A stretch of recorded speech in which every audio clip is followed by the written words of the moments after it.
My Lanta. What is going on, ladies and gentlemen? It is your boy Jay. Oh, damn, y'all! Yeah. That's it. All right, I guess we're done with the show here now. Jesus Christ!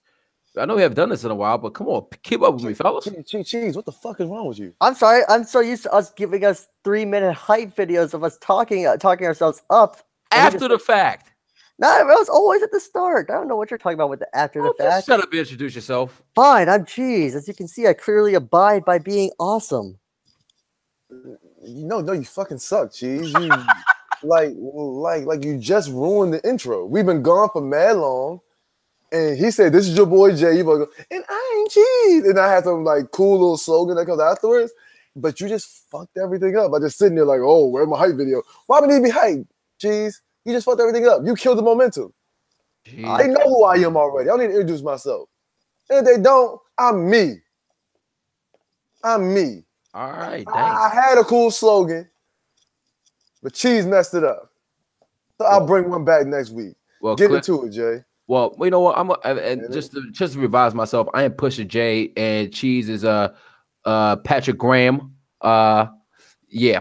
If you all get that reference, please drop a like at the bottom of the video on that one. So we are the True With That podcast. It has been a while for all of us, and it's mostly been because of the fact that my dumb ass has been moving. Moved to a house. My setup is actually now you can kind of see it's not a small little room. I actually got more of a setup. The boys have been watching WWE while I've been getting my adult thing going on, and a lot of stuff has been going down. It's been ridiculous in terms of the build-up for tonight's SummerSlam, things around the wrestling world.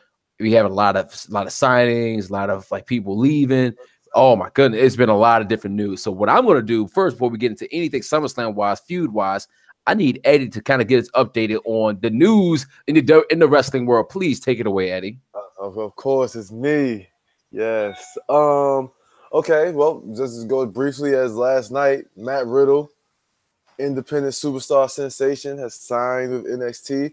Keith Lee, another NXT superstar sensation, another independent superstar sensation has signed with NXT. You have the Mae Young Classic already been taped. We have got people like Madison Rayne and former Divas champion Caitlyn involved. You have Rey Mysterio apparently coming back to getting pulled from indie shows due to contractual obligations to the WWE. So we seem like we might be getting a Mysterio return. We had the G1 tournament in New Japan Pro Wrestling, and oh my Lanta, that B block. Other news, Eddie has a new favorite wrestler, Tetsuya Naito from New Japan Pro Wrestling. But whatever, we'll get to that later. Apparently, Trish Stratus is returning to face Alexa Bliss, and Nikki Bella's returning to face Ronda Rousey for the WWE Women Evolution card. Randy Orton is apparently being a sexual deviant. Ruby Riott was hurt, and now she's back. What else am I really missing here? I think I've covered. Vader died.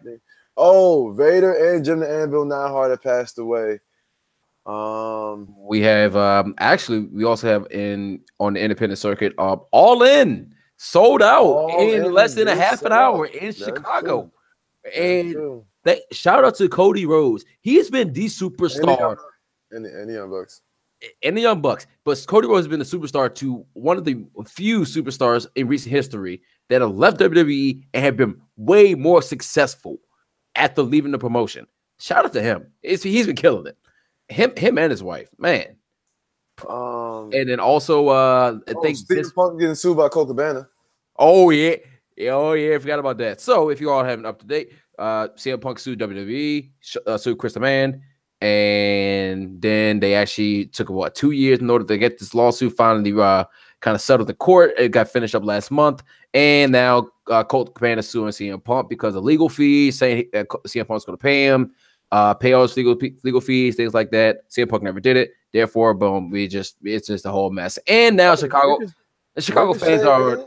Oh, hold on. Chicago fans are not starting to turn on CM Punk because of the whole Colt Cabana thing. Okay, go ahead, Eddie. EC3 and Ricochet both debuted in NXT during the time we've been off. So is War Machine. They're the War Raiders or whatever. The whole WWE UK event was super dope. Like, British Strong Style versus Undisputed Era is a classic. I gotta check that out.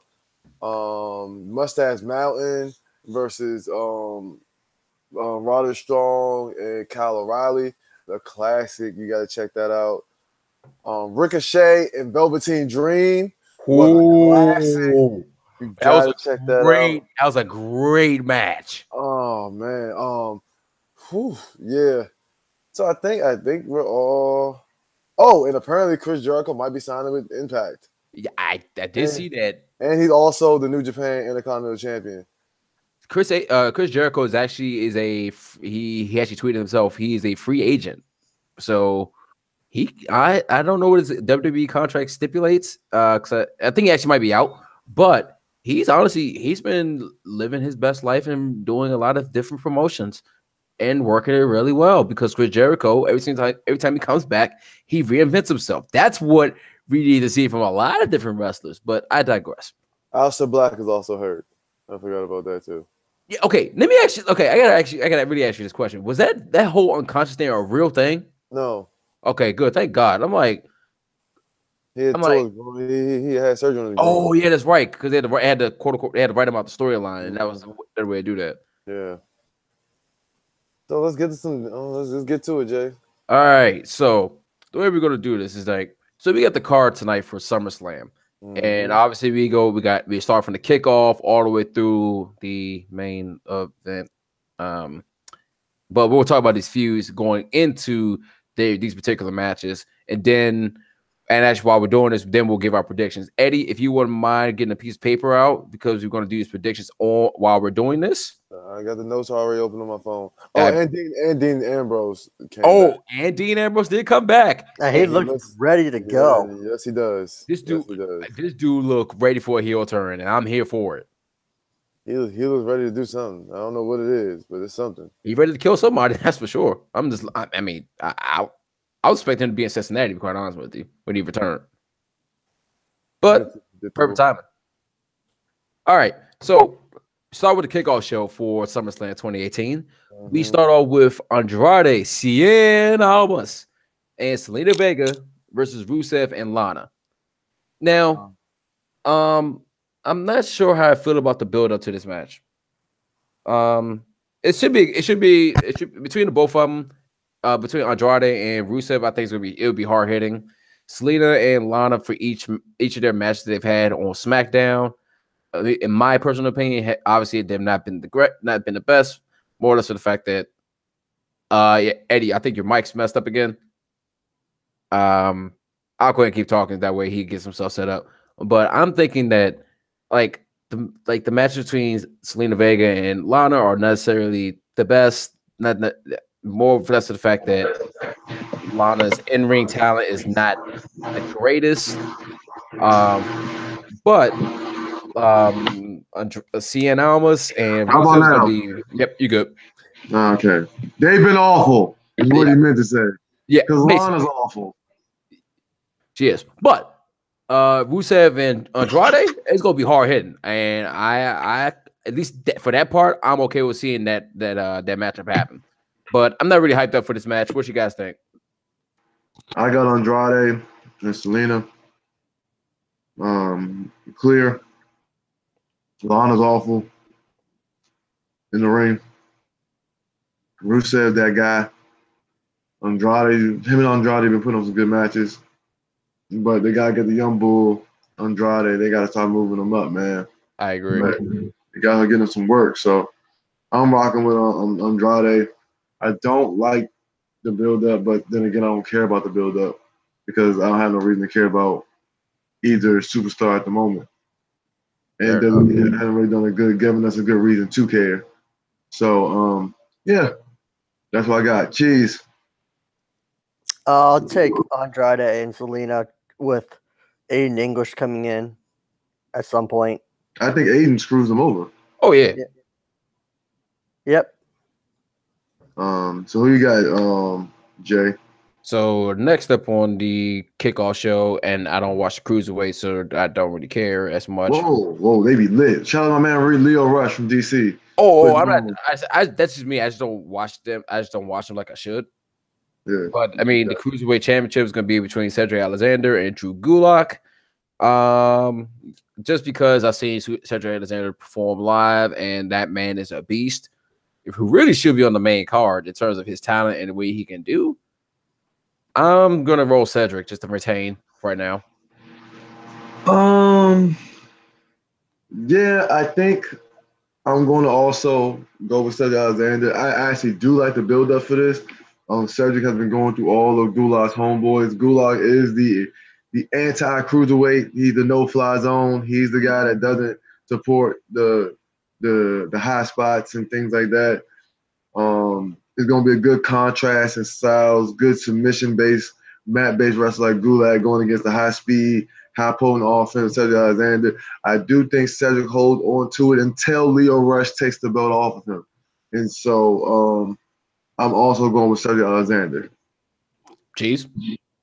I have not been keeping up with the cruiserweights at all, so I'm going to go ahead and just say Cedric Alexander.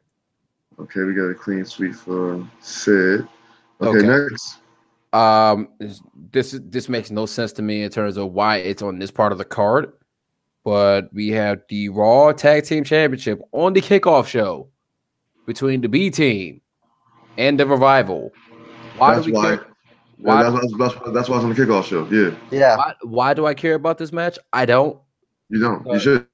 Because first, I think isn't Matt Hardy hurt, if I remember correctly? He's retired. Is he fully retired now, or he's it's basically a done deal. Okay. Well, and I mean, I just don't care about the B Team. I don't care about the B Team at all. The Revival should have been, outside of barring any injuries that they've had over the last year and a half, which you have to notice, and which I had to take into account. It was just why they're on the championship picture now.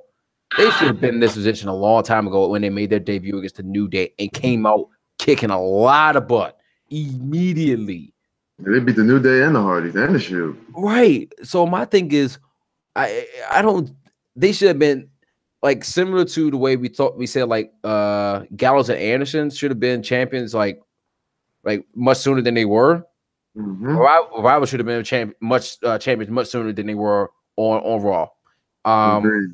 But for this, I mean, they've been kind of doing the back and forth thing because, I mean, obviously you still got the leader of worlds kind of in the picture, at least storyline wise. So they're still trying to get their revenge for losing to the B Team.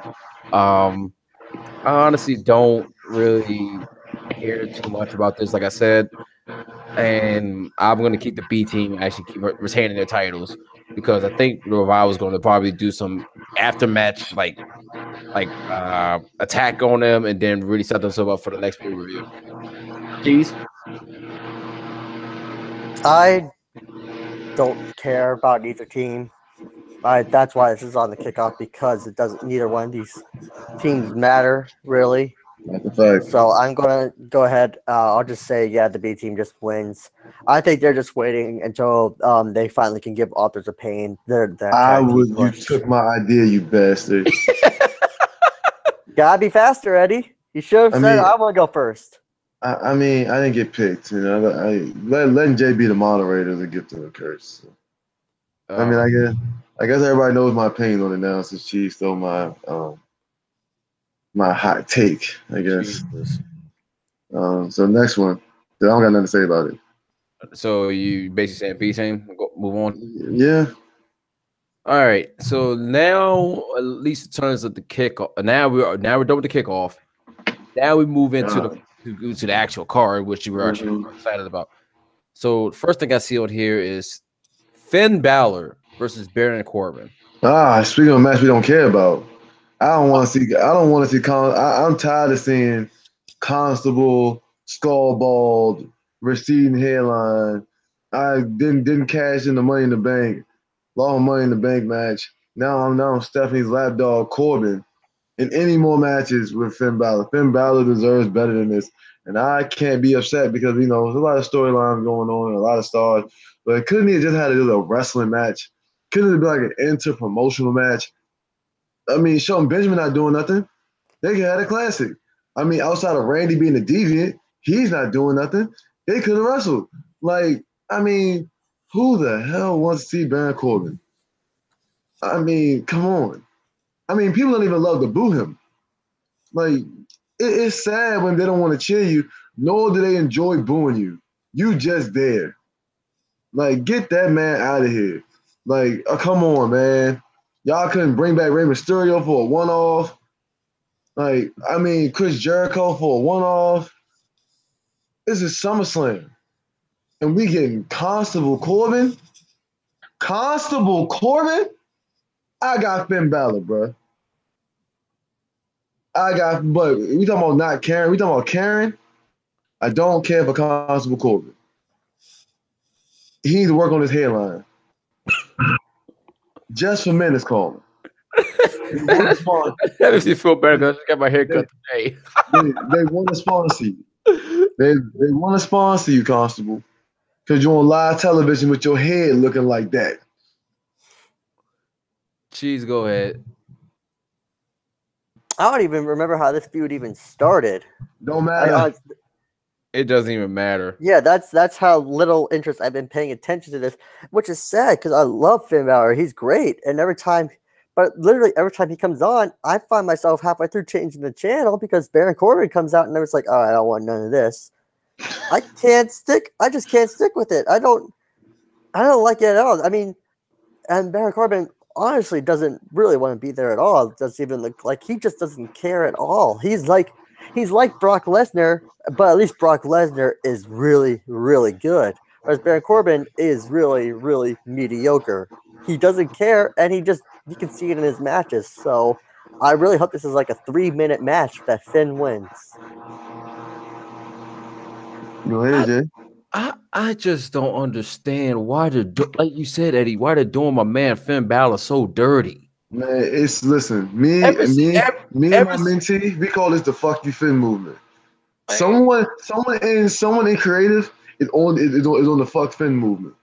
It doesn't make any sense. He was one of the best guys in NXT history.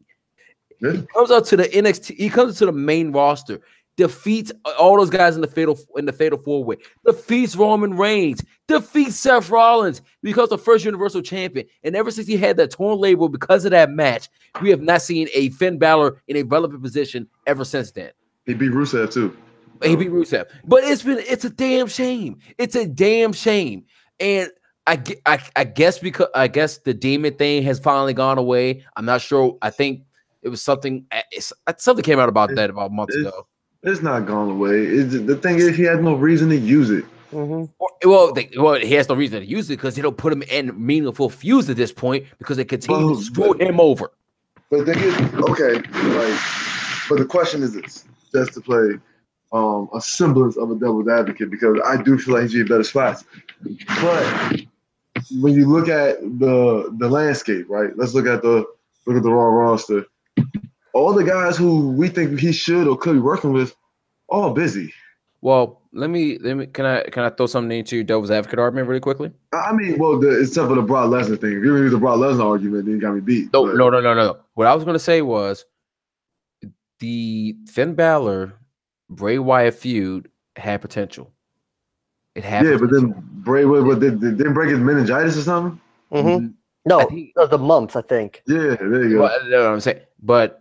What turned it away from me in terms of me trying to care about Finn Balor as much as I really should is not Finn's fault. Is when they turned Bray into Sister Abigail. I was actually intrigued by that. I was not.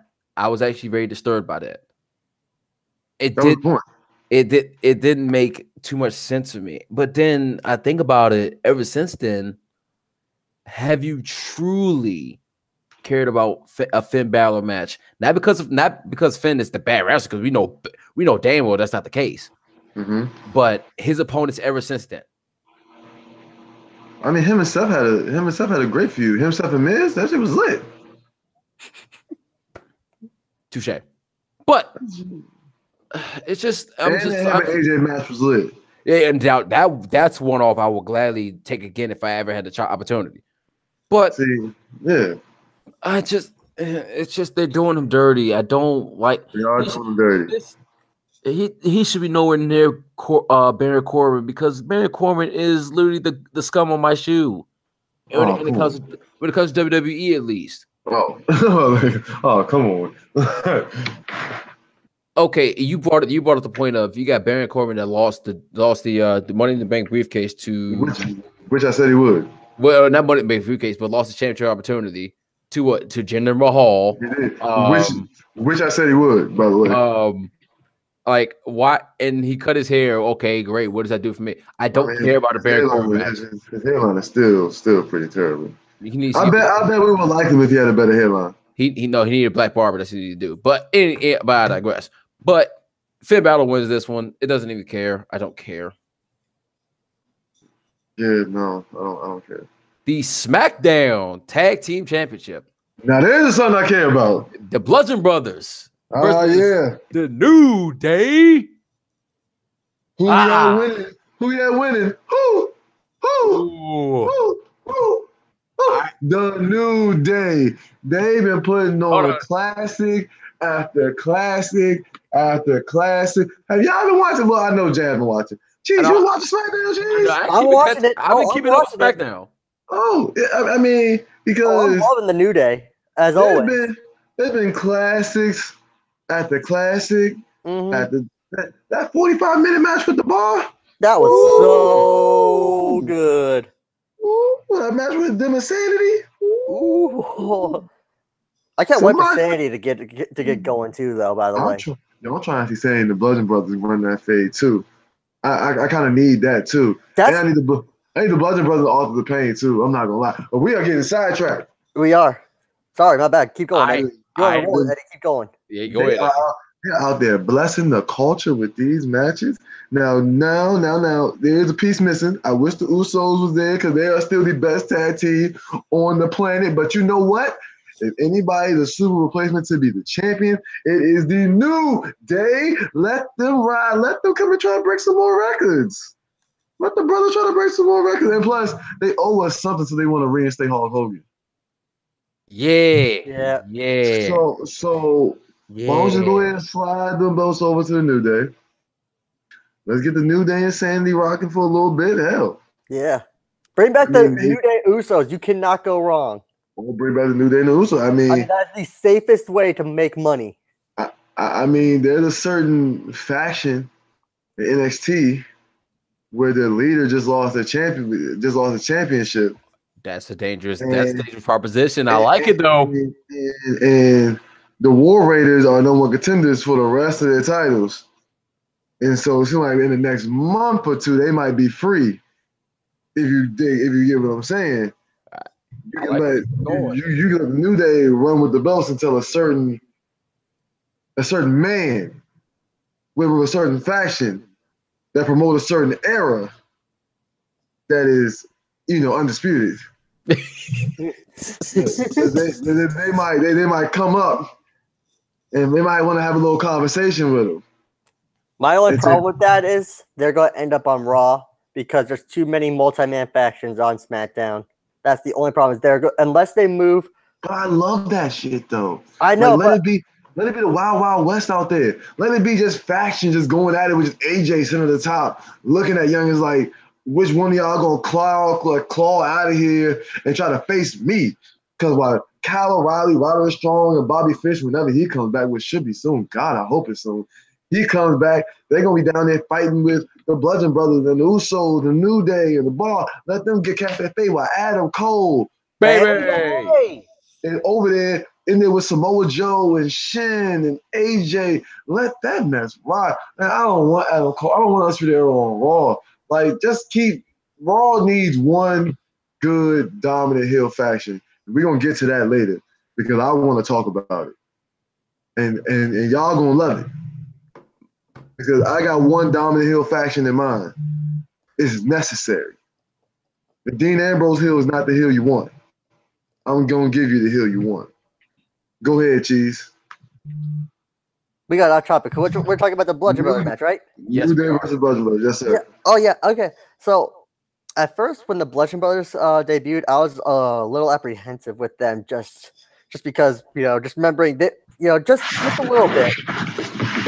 But then they came in and stuff, and like, oh wait a minute, I remember these guys, how great they were with the Wyatt family, and it's like, okay, so this is the pure power faction versus the all around faction in the New Day, and they both can carry a match. I mean, you put the Bludgeon Brothers in, you watch them, even though some of them were squash matches, they still carried those matches pretty well. You watch the other matches they've been good matches. I think this is going to be a fine match. I hope the New Day wins. This is SummerSlam. Have I made any title changes yet? Have I said any title changes yet? No, because All right, we this will only be had my one first time. We one. only had one title match. So 2. 3. what was the first? Oh, because of the B team. The B team Right. and then the cruiserweight. Yeah, that was the only one I was counting. I wasn't counting the B team match. Okay. Yeah, that was my bad. I'll say. See, I'm torn because I don't know if they want to go with the New Day or if they want to stick with the Bludgeon Brothers and just shoot Sandy right to the top with them, because that would be a fun one to watch. You don't think so? No, I think they're going to give it. I think the New Day. They're trying to break all types of records. Head coach Doug Peterson's press conference. I think they're trying to make the New Day like break some of these like Edge and Christian, Hardy Boys records. Like I think they're trying to have the New Day. For some reason, WWE's been in this real record breaking bag. And I think they're trying to get the New Day to be the overall greatest tag team of all time. And to do that, they're already the longest reigning tag team champions ever, right? Yeah. The only thing they're missing is the most. Even if they tie it, they don't have to acknowledge Edge and Christian. They don't have to acknowledge the Hardy Boys. I mean, of course they will, because they're both of those two are going to the Hall of Fame as individuals and probably as tag teams. So, I mean, they'll probably be like, Matt and Jeff are probably going separately, and they're going together, the Hardy Boys. Christian's going to get in eventually, and the Christian going to go in together in the tag team. And so, those are that's some of the greatest wrestlers we've ever seen in front of our very eyes. Greatest tag team we've seen in front of our very eyes. They can say, oh, the New Day, they have the most reigning tag team champions, and they're the longest reigning tag team champions ever. You can't do that without having them win some more belts. Even the title reigns aren't long. They need the reigns. They need 3 more. They need 3 more, I think. I think they're at 5 right now. Yeah, I think New Day wins the match then. Let's go with that. Jay? This is a beautiful day for me. The New Day has been one of my favorite tag teams for the last 4 or 5 years now.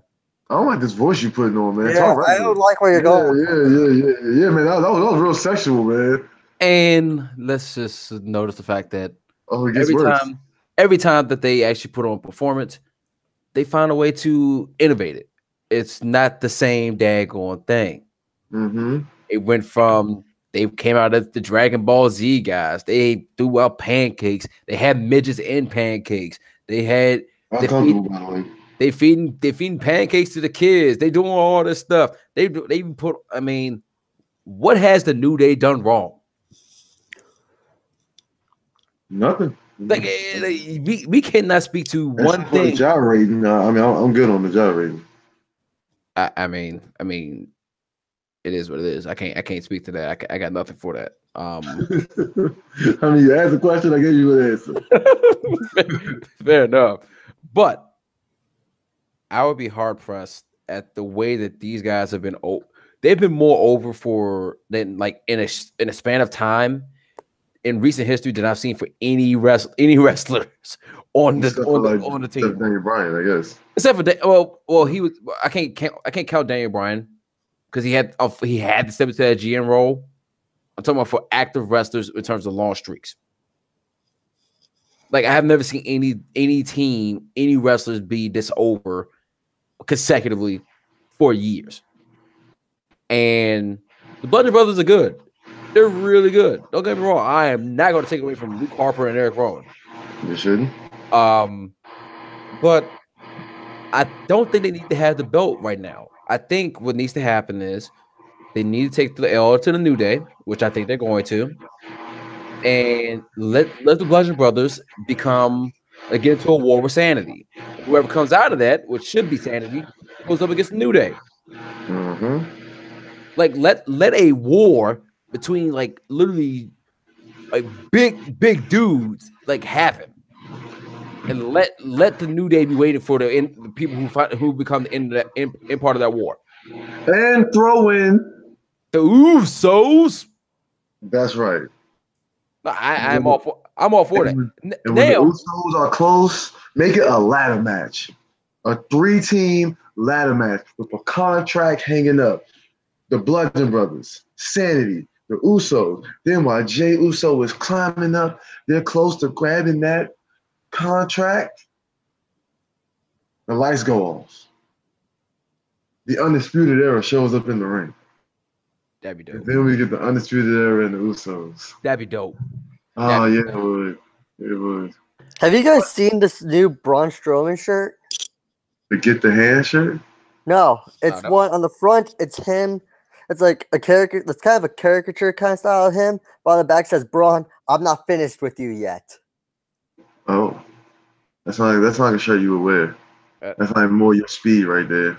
I mean, Caricatures and things. The only shirt I would get that has Braun Strowman is the one that says "Get these hands." There's also this shirt here of Alexa Bliss versus Ronda Rousey. It's like a tail of the tape shirt. I don't know if you guys can see. I don't know if you guys can see that. I'm not paying. Who the hell paying money for that? I mean, somebody you would. You and would. Then you got AJ Styles' Run the Place. I might wear that. I mean, here's the Braun Strowman shirt I was talking about right here. Nah. I still got the doll still in the show, and your girlfriend shirt. Great shirt, bro. great shirt, though. Next match, Jay. Next match. That'd be a great transition. Yeah. Well, speaking of Strowman, this is actually this is actually the match for the Money in the Bank briefcase between Braun Strowman, LeBron Strowman, and Kevin Owens, the prize fighter. Oh, I am so nervous for this match. You want me to start? Because I know I'm gonna be different. I got Kevin Owens winning this match. I got I got so many different ways I can go with this match, but yeah, go ahead, Eddie. I got Kevin Owens winning this match. What would make Braun Strowman more of a savage if he's upset again? You want to know what make Braun Strowman an even bigger monster? If he's actually upset, not playing around with kids and being funny, making punchlines, jokes. I don't turn on the TV to see Braun Strowman making jokes and teaming up with 10-year-old children. I want him to kill people. And you want to know what he would do to kill people? Lose the Money in the Bank briefcase. You want to know what he did to kill people? If Kevin Owens steal that briefcase from him, cash in on Brock Lesnar or Roman Reigns or whoever the champion at the time, hell, maybe Seth Rollins. You never know. And Braun sees Kevin cash in his briefcase and says, I should be the champion. That should be mine. And he beats the holy hell out of Kevin Owens, and he becomes champion. And then Jay's dream come true. Braun will finally be an MVP. LeBron Strowman. Because AJ Styles is MVP right now. Yeah, and Braun needs something. I'm not gonna lie, just to make sure we get this on record. You kind of changed the tune from somebody being the MVP to Oscar. Yep. Yeah. You've had to change that tune. You've had to change that tune. And that's perfectly fine because I mean, what I said, Oscar was MVP last year too, right? I mean, I stay consistent. Yeah, I ain't never been no sucker. They doing my girl Oscar wrong. They're doing her wrong. Yes, they are. We'll get to that later. They're doing her wrong. And so yeah, AJ Styles is the current MVP. I'm not saying that my pick could be MVP, because my pick is still Oscar. So Oscar could win the championship by the end of the year, and then we can go to a track record and say she only lost 3 matches. And I'll still be right. Okay, but let's get back to this whole Strowman and Kevin Owens thing. Yeah, I think what would make this storyline more interesting would be if Kevin Owens were to find a way to screw Braun Strowman, whether it's gender distraction, whether it's low blows, whether it's countouts, whatever it is. If Kevin Owens were to win the briefcase and be able to taunt Roman and Brock, the promos, the lurking in the background. If Kevin Owens wins and cashes in tonight, it would be mind-boggling, especially if it's on Brock. So, yeah, I like Kevin Owens lurking around with the briefcase, and he should be the Mr. Money in the Bank. I am of the mindset I'm going to follow Eddie on this one. Oh hell, Jay, he took away the specialness. No. But here's the thing. It's not that you're not wrong. But the problem is it doesn't feel like everything's been leading up to this that Braun is going to lose that Money in the Bank briefcase. Mm-hmm. He's been winning every match. He did lose the cage match, technically. Technically, but they've also teased the way he could lose it, and they've made that stipulation. It's not like it's a championship match, like where like somebody like the opponent gets counted out, he retains it. No, if he gets counted out, he loses it. He loses it, and they've made that very, very clear. So what does Kevin Owens need to do? Get Braun out of the ring for 10 seconds. Even though it's more than 10 seconds, obviously, because WWE counting. And like you said, how do you do that? Jinder Mahal distraction. Sunil Singh throwing himself at Braun Strowman, getting tossed into the WWE universe. Bobby Lashley making a heel turn, which he desperately needs, but that's just my point because WWE screwed him over too. But beside the point, it doesn't. But I agree with the fact that we need Braun Strowman to be the Braun Strowman that I saw tip over freaking Kalisto in a garbage can. We need the Braun Strowman that capsized the ambulance. Well, that tipped over the ambulance with Roman Reigns in. We need the Braun Strowman that put Kane through the floor. We need Braun Strowman that broke the ring with the Big Show. We need that Braun Strowman. Heck, even for the slight moment, I'll take the Braun Strowman that broke a viola over Elias's back. I'm good on that, Braun. That's funny joke time, Braun. Fuck all that. Well, I'm talking about just the action. I'm talking about everything else. Either way, this is time for Braun to really really embrace that monster role and literally fulfill. Like he's going to have the belt at some point. I don't think right now is going to be the time. Although I would love it to be, it's not going to be. So I say Kevin Owens, but I think Braun Strowman gives Kevin Owens a beatdown after the match. And it's going to be something to watch. It's going to be worse than a lot of beatdowns we've seen in recent memories. Actually, yeah, probably worse than when he tossed Kevin Owens off the cage. Great moment, by the way. Cheese.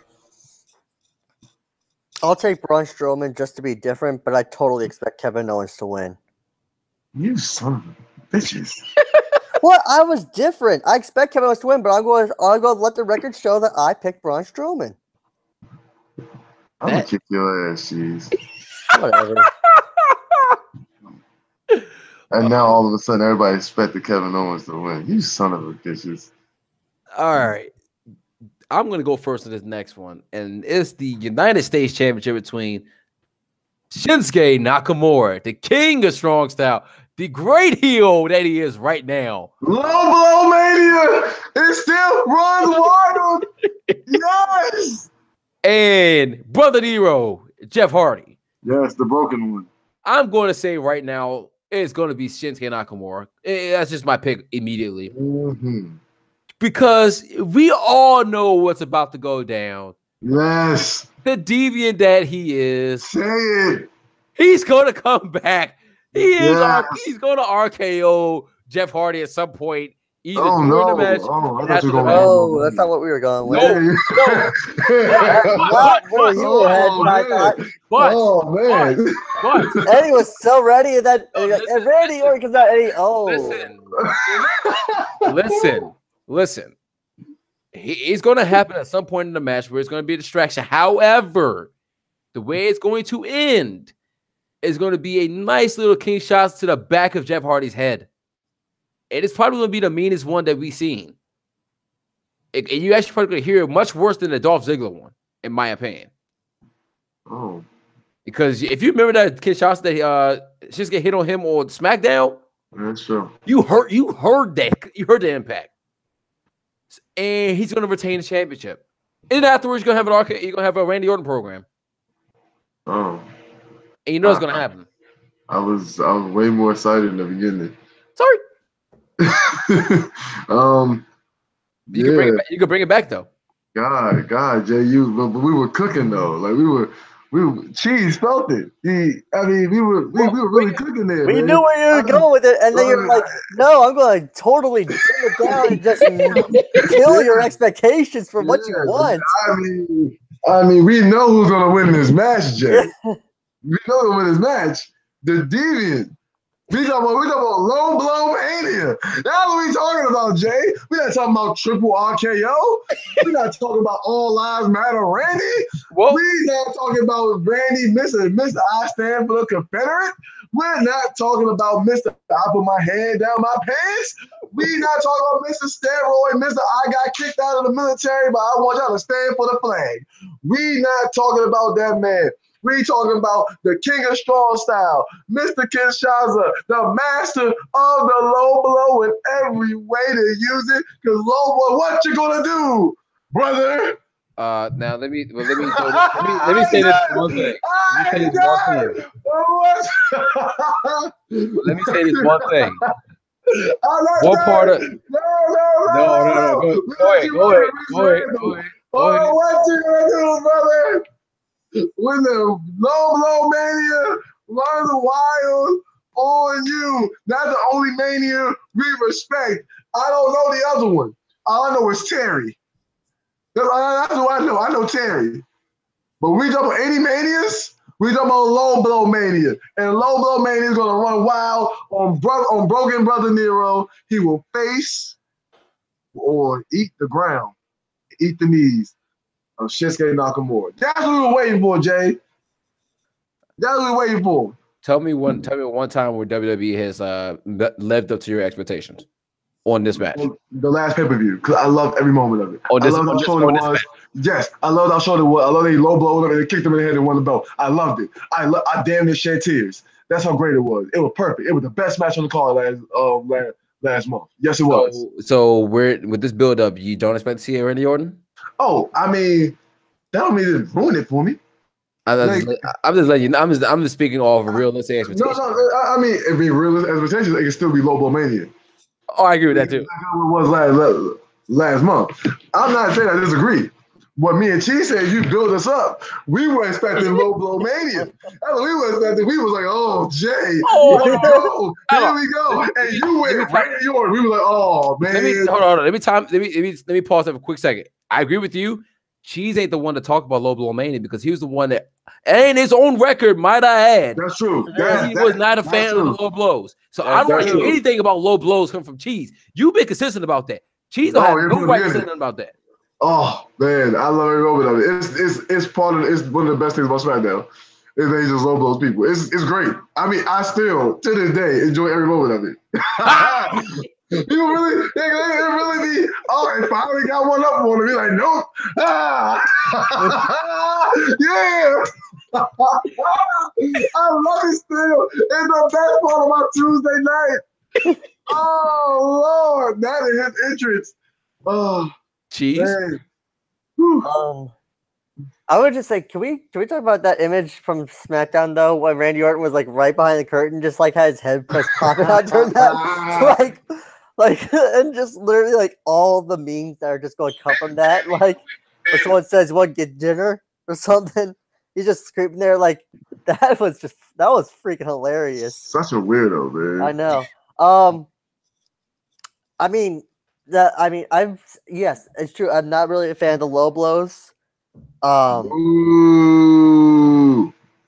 I'll be okay with it if it was anyone else, but I just feel like Shinsuke feels like he would be above that. But I do feel like he's going to win with that, and I'm starting to become more okay with it. I just hope it doesn't become. I just hope it doesn't become his sole identity. Is just that. I hope he eventually comes back to being known as the guy that can kick your head clean off if he felt like it. But I feel like he still is. I mean, yeah, he definitely still kicked your head off. Well, yeah, but I mean, but the low blow comes first. Exactly. Yes, Sheila, what you want in your heel? Hold on, Chief, but you can't say the low blow isn't a real setup. You got to think about the Stone Cold Stunner is basically a low blow into a stunner. It is a kick into the lower mid region, Jay. It's very No, damn. it was above. It's very damn close. It was a gut kick. That was It was in the lower mid region. So I'm just saying it was a setup for it. He set up for the final. So All I know is this: what you gonna do, oh god, brother, with a low blow mania runs wild on you? That's the only mania we know. Do you know any other manias? Beach Ball Mania. WrestleMania. Oh yeah. That's true. Beach But Ball. WrestleMania doesn't run wild. Baseball, don't you dare. No, it said Beach Ball. Oh, I'm about to say, don't you dare bring that moribund sport up on this damn podcast. Well, No. real quick before we get to the next match, It better not be about baseball. No, it's not. It's Oh, not. okay. So can we just speaking of setups for finishes? I do not care for Andrade's double knee turnbuckle facing. I don't like that. Whoa! What? I don't like it. I'm not a fan of it. Wait, who the fuck is he talking to? Because I know he ain't said that to me. Because that shit is lit.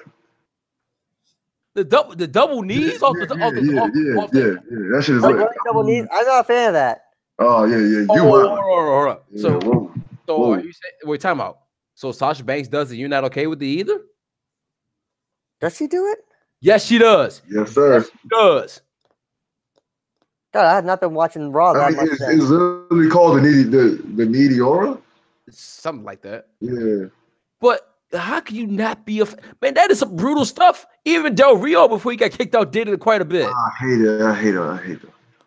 I'm just like, but I still got to be consistent. I'm on cheese size now.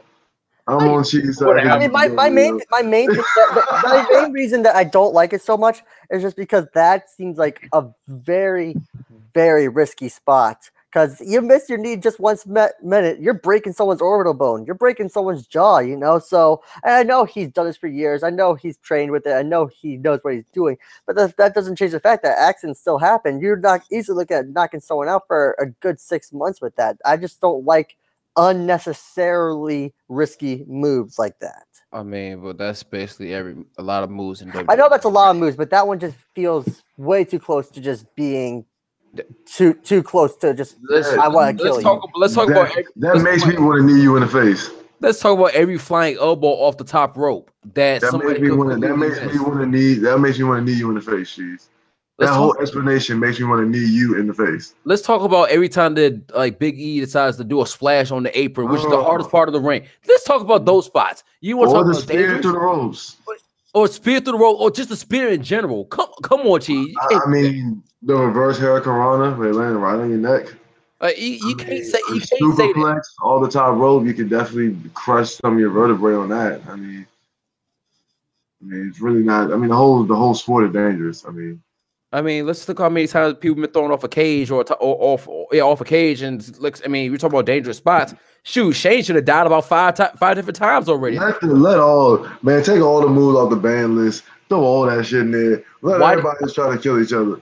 Well, my thing is this: she can't necessarily say that too because they brought the curb stomp back.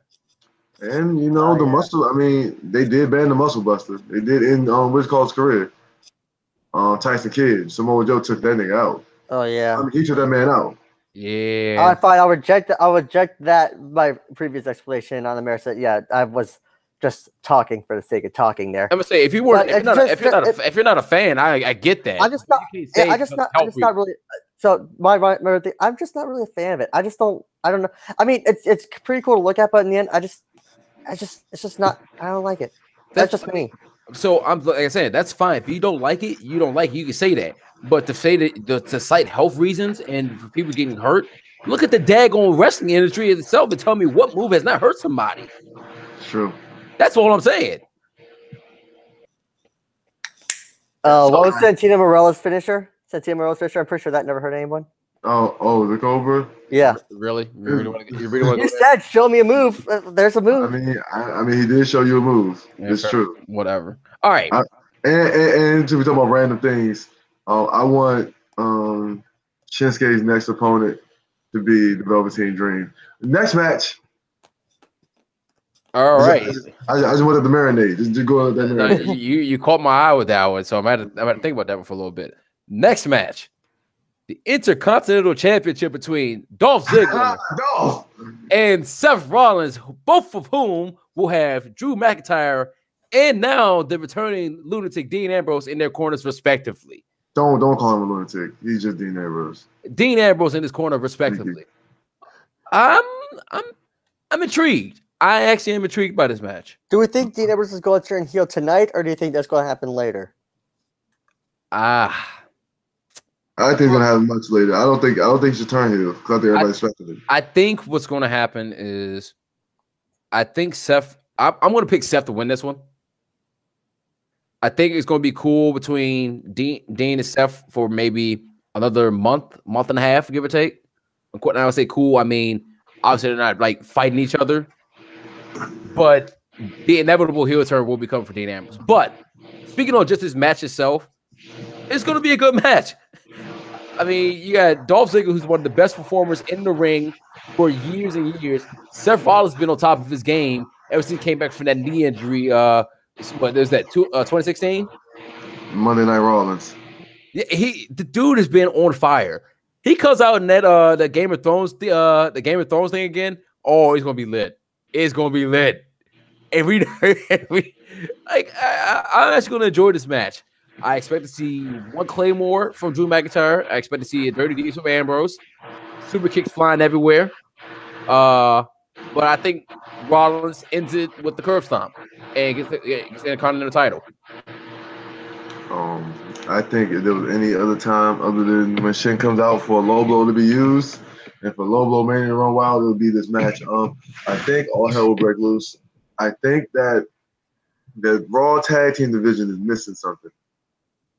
And so I'm picking Dolph Ziggler to win because I believe that Dean and Seth need to be the tag team champions. They need to be in the tag team division. There needs to be eyes back on that division because that division is sorely lacking stars, especially now if all signs point to the Delete of the World being done because Matt Hardy is seemingly done. Jason Jordan apparently might not be coming back either.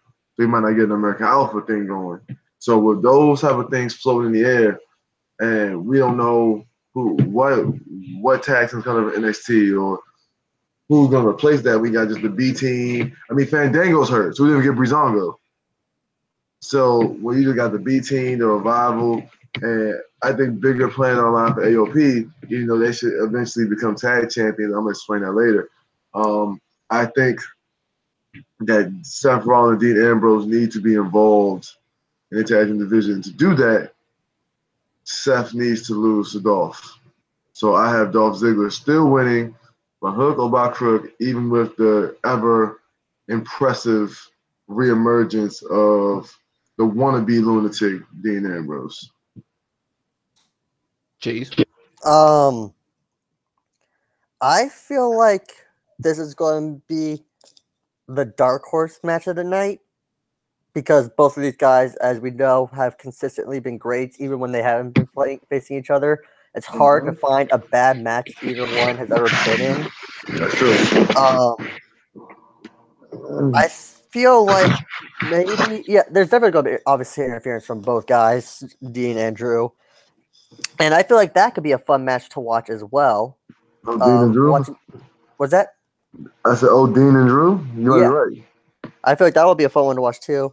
Blah, blah, blah, blah, blah. What's everyone else said so far? Jay said Seth, I said Dolph.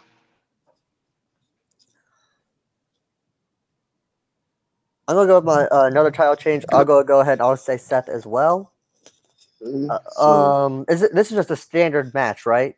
Yes, sir. Yeah, okay, I'll take Seth this time. All right. This is going to be my match of the night. Daniel Bryan? Daniel Bryan yes. versus The Miz. Yes. This is something that we've been waiting for ever since that Talking Smack episode. Yep. Mm-hmm. We knew. I'm sorry. That man The Miz was so disrespectful. We were waiting. I've been waiting for this since the first ever NXT. True. But now it got revitalized with that Talking Smack episode. And keep in mind, The Miz wasn't wrong. That's the worst part about it. He wasn't wrong. But now that he's back, and this is finally his chance to get his comeuppance, I love the fact that when we first heard about this feud potentially happening, was the Miz and the Mr. Rogers on Raw, and then they were like, "Oh no, Miz, no, I sent you over to SmackDown. B team is you're Mr. Rogers staying here. We knew this match was coming."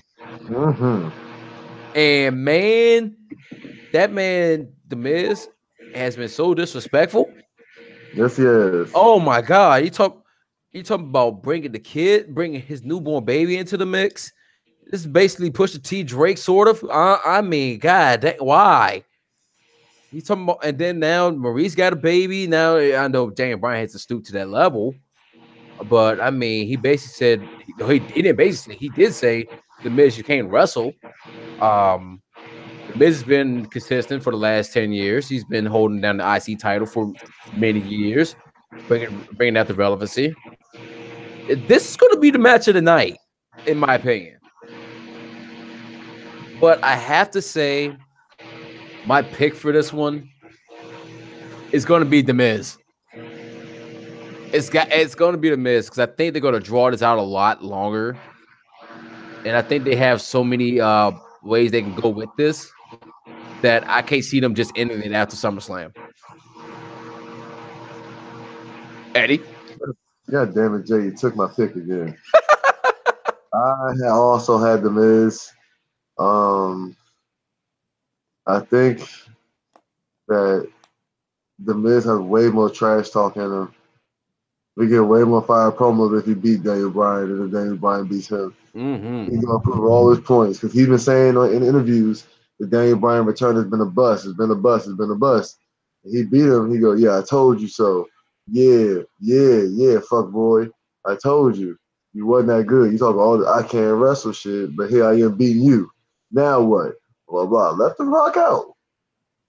And then Daniel Bryan gets him at Mania. And we have WrestleMania Part 2. Oof. And so, yeah, my pick is The Miz.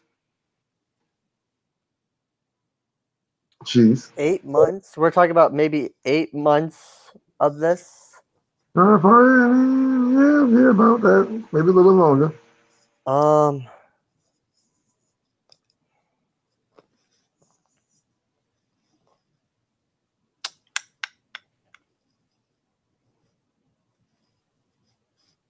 don't know. I'm trying to think about it because I'm thinking, what if a better scenario would be for WrestleMania as if they kind of put the feud near the end with this, then they bring it back for WrestleMania for the title.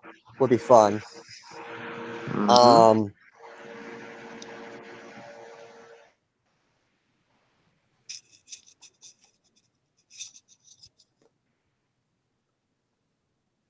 Yeah, I'll take The Miz tonight.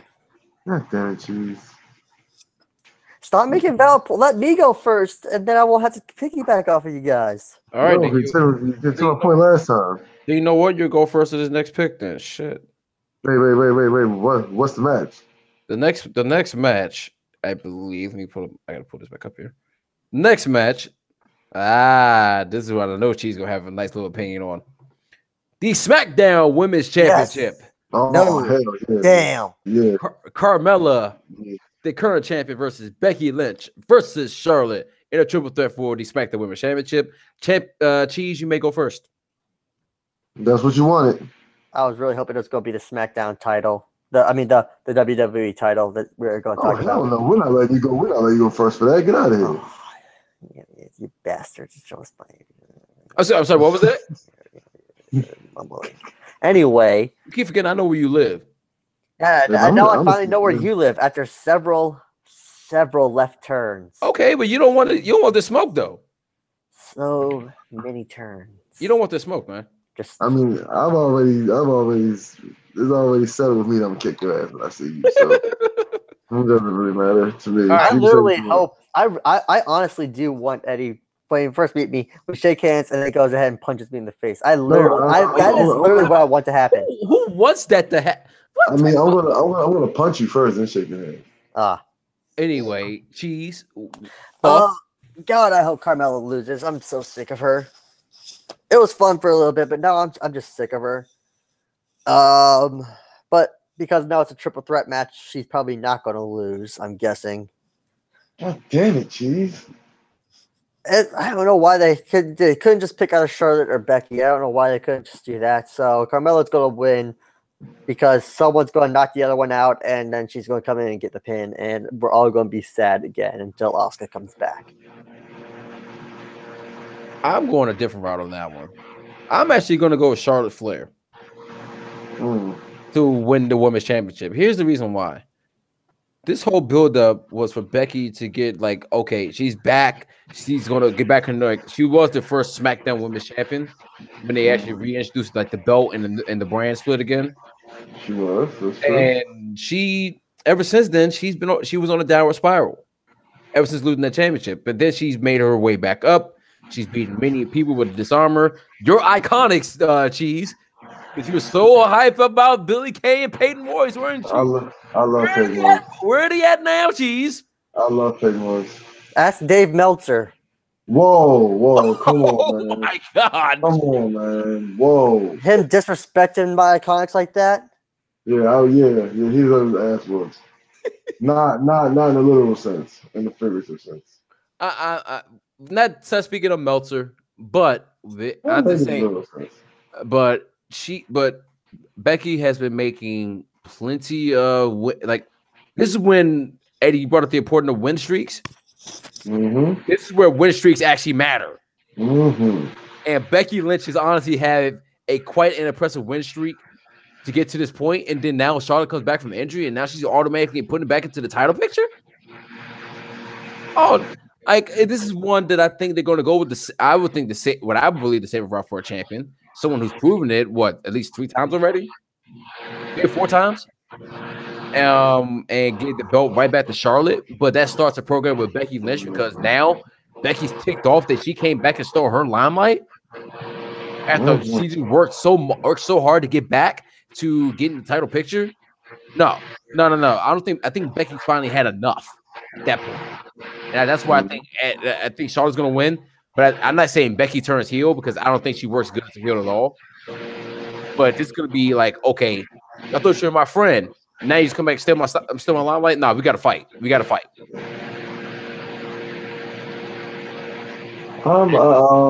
Then you had the same logic, Jay, just we got a different winner. I feel like Carmella's gonna win. I feel like she said, or like you said, it's gonna be a mixture of like I'm tired of Charlotte taking my limelight. Like the reason I lost this match is because you was in it. I could have beat Carmella one-on-one. I already beaten Carmella one-on-one. It should have been my match one-on-one, and you got inserted, and you hit me with this move, and she took advantage of it. And now, that leads to a feud between them two. While Carmella goes and does whatever she does, claiming now, I beat Asuka twice, I beat Charlotte twice, I beat Becky and Charlotte at the same time. And she continues this, because you talk about win streaks, and Carmella is on a win streak as well. So I think Mella still remains money and still stays her fabulous champion self. The matches have been god awful. I love it. So yeah, that's all I'm with. The next match, we're talking about the Raw Women's Championship between Alexa Bliss, the current champion on Monday Night Raw, versus Ronda Rousey, who's been on fire ever since she stepped into WWE. Oh, before we even get to our picks, can we just give a big shout out and a big congratulations to Ronda Rousey? I mean, obviously her promos are going to need work and they're going to take time. I mean, and it was going to come with that. But her in-ring performances have been fire. I can't really say much more about her performance because she like delivers her offense really well. She sells really well for a first timer. I'm very impressed with Ronda Rousey, to be quite honest with you. As for my prediction for this match, God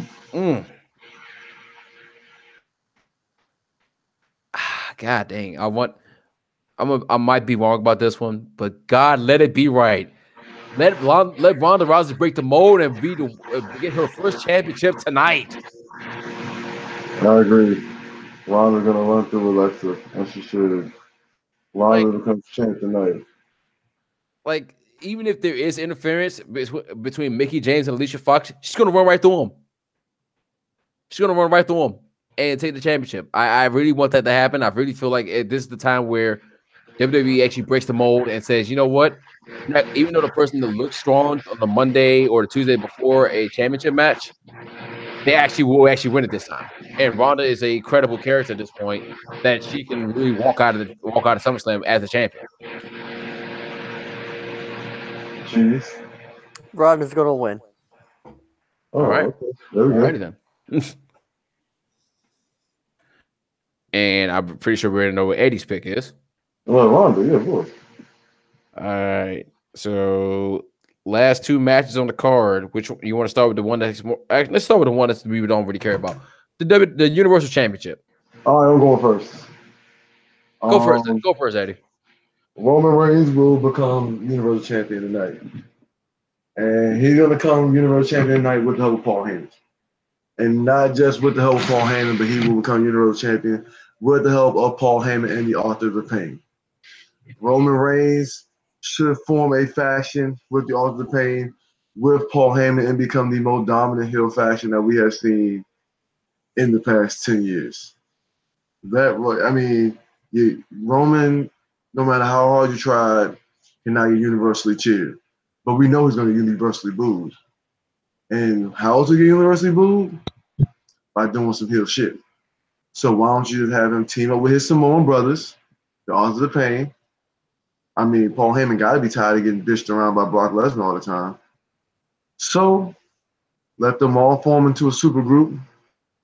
That's why you still need Dean Ambrose and Seth Rollins to be together, because Authors of Pain will need somebody to beat for them titles. And so that's not the B team. So, yeah, let them cook. Let Roman cook as a heel. Let Paul Heyman betray Brock Lesnar. Let the Authors of Pain stand beside their Samoan brethren and crack some heads open. And your new Universal Champion, the heel, big dog, Roman Reigns, with his Samoan hit squad. You're welcome. I was wondering where you were going to go with Authors of Pain when you said that earlier. Mm-hmm. And now I'm intrigued. Mm-hmm. And now I'm actually intrigued. Also, I need to say this before I even get into my pick. Paul Heyman made the best promo of 2018 so far. Oh, we didn't mention that. Mm-hmm. Like, maybe it's just me. Maybe you all felt. Maybe both of y'all felt the same too. That interview with Renee Young, that felt genuine as hell. Mm-hmm. It really felt like I was like, because Heyman's done that before in the past. The red eyes. Oh, it wasn't anything like this. Like that was a beautiful, sad promo. And then did y'all see what happened after that too? Yeah. Oh, Ed, did you see that? I'm not sure what you're referring to. So they actually WWE showed a clip after that. Oh yeah. I seen it. Yeah, I was gonna say that was like, okay, all right then. This is okay. Now this is going on to my pick. Roman's gonna win this one. I know I said this at WrestleMania. I even said this at the Greatest Royal Rumble. And for some odd reason, that big son of a gun continues to win the daggone match. It makes no sense. Greatest Royal Rumble was a fluke, might I add, because the rule stipulates the first person's feet that hits the ground, which his feet never hit the ground. I'm still ticked off about that because WWE found itself in the loophole. Actually, not even a loophole, in the predicament that they try to moonwalk themselves out of, and still didn't do it effectively. But this is the time where we know Brock Lesnar going back to the UFC. He has that fight with Daniel Cormier, who he's going to get rocked by. He ain't no joke. And Paul Heyman's going to turn on Brock Lesnar. Roman Reigns wins. Cheese. Just hurry up and give Reigns the title already. Don't make this match longer than it has to be. Jesus Christ, damn, that was like. Tell me how you really feel, Cheese. Jesus Christ. I literally have been for the last 2 years. I don't need to digress anymore. Why do you gotta be a hater, man? I told you that for the last couple of years. I'm just ready to move on. I'm ready to move on. Oh God! All right, and then the true main event. Which won't be main event. Which won't be the main event though. Which it won't be because WWE finds a way to screw this over. But what we as wrestling fans believe to be the true main event. The TNA rematch. The TNA rematch of the phenomenal AJ Styles versus me. The Thriller in Manila. Versus Samoa Joe. Oh my God. I forgot to give Samoa Joe my spot. My fault, y'all. Y'all want to talk about this? Well, obviously we know about the background of these two in TNA. Ring of Honor. They've had quite a history with one another. One of the greatest matches of all time is him, Daniels, and Joe. And they have put on some very great matches. I think WWE has kind of given them a little bit of freedom with this, with their feud, because this wasn't the longest build up, obviously, to a feud in terms of being in WWE. But given the fact that their history, this got real personal real quick. And the thing is, I'm here for it. I'm here for it. I agree. I mean, the man Samoa Joe read a quote unquote letter from AJ Styles' wife, and he put him in her on Front Street. Talk about it. Oh my God! I mean, she said, "I hope you beat my husband AJ Styles, so he actually knows what it feels like to lose something that he loves." I was like, "Who is he going? Who signed this letter?" Signed Wendy Styles. I was like, "Oh my God, this is." Hey, we know Joe don't really care about nobody. Hey, he is about that life. I don't know who I'm going to pick in this match. I don't. But you know what? Just going to limb. I'm going Samoa Joe. I think AJ Styles is going to be distracted way too much because of all his anger and everything that Joe has done, which feeds right into what Joe's game plan is. And continue to clutch AJ Styles. He becomes the new WWE champion. Cheese. I think it's time for a new champion. I mean, I love AJ Styles, but I think this is the new feud that SmackDown needs after the great one with AJ Styles and Shinsuke.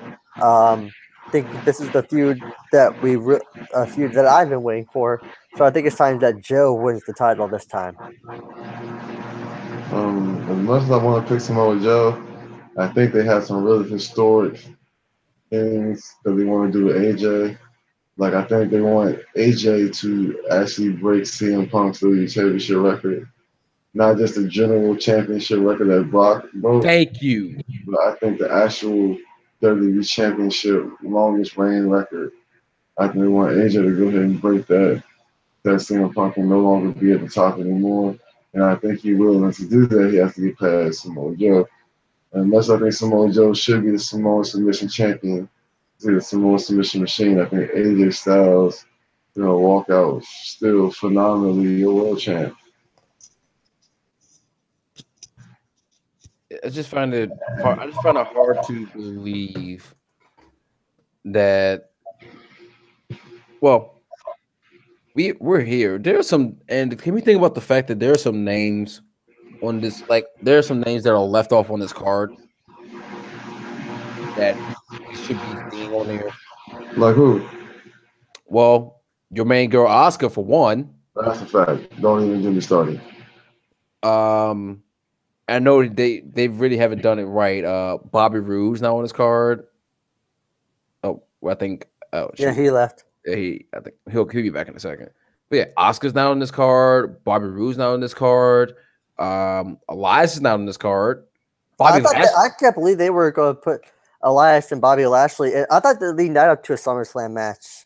Nah, I don't think that's. I mean, I would watch it, but they've been feuding for like the last 3 weeks. Right, but I mean that's not one you want to pull like one of the biggest like cards on the of the year, especially one of your big four. I know. Let's put that on the pre-show like they do everything else. Who else is not been on it? Usos aren't on it. Yeah, the Usos are on it. I'd say his computer messed up for some reason. Who else is not on it? They actually put on this list here. Nia Jax hasn't been on TV in a while, hasn't been on this one, which should just be a perfect one for return. The Bar isn't on it. Sasha Banks isn't on it. Bayley isn't on it. I mean, what are we doing here? Like, I really feel like we could be doing so much more with some of these these programs, but I get it. It's only but I get it because there's only so many miles you have to feed at one time, and that way you keep the audience entertained. But you're leaving off so much good stuff. Mm-hmm. And on top of that, okay, while we're still doing the show, I know Eddie's probably trying to figure out his computer thing. I got to get something off my chest here because I'm very frustrated about one particular program. Super frustrated with this. Somebody has to explain to me why we had two of the best women's wrestlers in the industry, not in the industry, but in WWE today, feud for 3 weeks and then make up like it was okay. Explain to me why Sasha Banks and Bayley had one of the best matches at NXT Brooklyn feuded for literally 3 weeks. It looked like it was, well, first of all, they waited too long to do this feud to begin with. Mm-hmm. Started the feud, then stopped the feud, and now they're best friends. What are we doing? I can't answer that. I don't know why they wouldn't just capitalize on. I mean, every time they have an NXT takeover, they go back to that match that they had, and it's like, look at how great they were back then. It's like now here they are again, and I kind of blame Alexa Bliss, and I don't know why, but I feel like somehow because in the middle of all that, they were all feuding with her, and then they had to, because they were feuding with her, they had a common enemy, so they had to be friends and keep reinforcing their friendship. And they're just like, oh, we'll just stick with this. We got nothing else. See, but even with that, you can still have a common enemy. And I unfortunately got to bring this up again and just making a reference in order to make the point. You can have a common enemy similar to a very recent program that, like, when Randy Orton and Shinsuke Nakamura teamed up for a quick second, but Randy Orton RKO'd his butt right after the fact. Like, you could have a common enemy for literally a program really quickly and get right back to, okay, I still got a problem with you, and then either hit you with the bank statement or hit with a Bailey the belly to establish the dominance. I don't know. It makes no sense to me because that they had the ability, the opportunity to do something very special with them, in my opinion, and they blew it. They couldn't, and to be quite honest with you, they couldn't try to start the program again for another year. Nope. The only way they can really be a relevant program to me in terms of those two being in the same program is if they decide to have a force 4 horsewomen again. Like, either fight each other or Ronda Rousey rounds up her 4 horsewomen and they go into all-out feud. I think we're going to get close to that because I'm sure Shane is about to be called up. She's about to, and I think they just hired on the last part of the 4 horsewomen as well.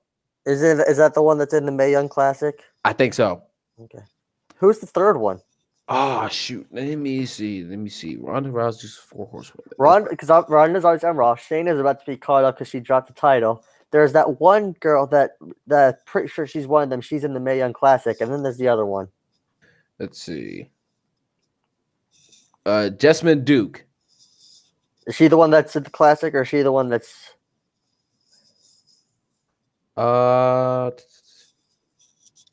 Let's see.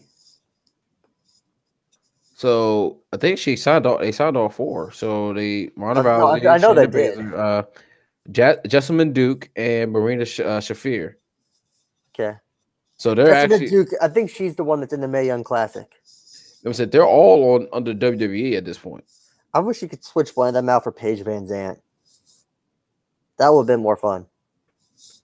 But it just makes no sense to me about those two. Like they literally just wasted a performance. Yep. They wasted a true money maker, in my opinion. And unfortunately, they did. Has the Mae Young Classic been good? I haven't been keeping up. I haven't either. But I mean, all signs point to it's been really good. So, but in any case, since I know Eddie's just unfortunately have the computer issues, we're going to probably sign off really quickly here. Yep. That way we get back to normal daily routine, and that way we can be ready for SummerSlam.